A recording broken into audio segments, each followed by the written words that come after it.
लटकी लटकी हमार रेलवा से जाई आए है बसवा से जाई ले तो ठूसी ठूसी भरल जाता गड़िया ए चाचा जैसे ठूसल जाले भेड़ अब करिया ए चाचा मोदी चाचा सूतेले अपने मखमल गलईचा में देश के भविष्य सूते रोडवा बगईचा में अतने 800 फीस बाटे फारम भराई बदले में सुख सुविधा कुछु ना भेटाई थकले गईनी देवे परीक्षा है देवे परीक्षा तबो बाटे ना गारंटी होई नो करिया ए चाचा जिंदगी घुसल जाता हमनी के अनहरिया में चाचा। भाई 37 लाख लड़का परीक्षा देवे गई रहे हैं आ एगो लड़का फार्म भरले रहू फार्म के दाम रहे 800 रुपया तो जोड़ तक कितना दाम भइल। हाँ तो 37 लाख गुणे 800 296 को माने 300 करोड़ के लपेट में 300 करोड़ हाँ आयता नहीं 37 लाख लड़का जो ट्रेनवा से गइल बने तो ट्रेनवा में टिकट कटा गइल हुई है ओकर पैसा आ केहू कहे जाला त भूखे थोड़ी रहेला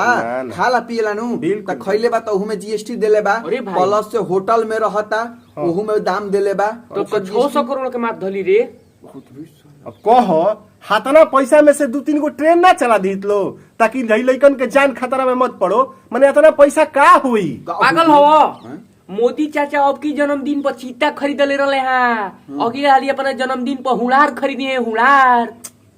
अब व्यवस्था दे दी है तो नौकरियों तो देवे पड़ी पागल हो।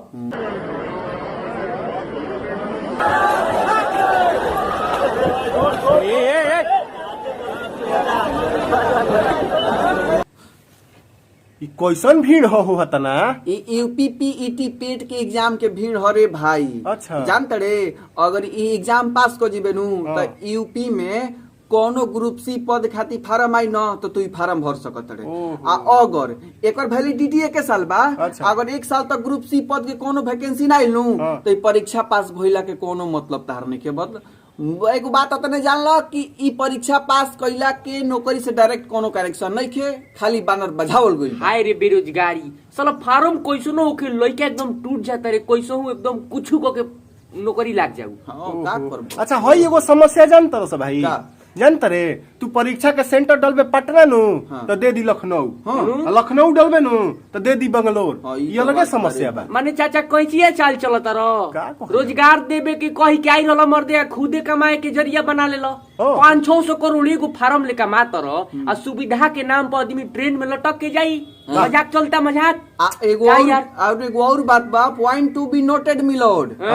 भाई फार्म के दाम इतना महंगा हो गई बनू यानी कि एगो फार्म 800-900 रुपया के। अच्छा। अब बताई सब है एगो गरीब अगर चाही कि 2-3 गो वैकेंसी बा 2-3 गो फार्म भर दी त कहां से भरी ओकर मैं फार्म छूट जाता वो एगो फार्म कैसा हूं जुगाड़ करके भर पावता बेचारा 2-3 गो ऐसा ही छूट जाता। हाँ। अब किडनी गुर्दा ना बेची ना डॉलर मोटाता रुपया पतराता गरीब महंगाई के नाम पे रोज लुटाता तबे मोदी चाचा जीएसटी वाला पैसा कहाँ धराता कहाँ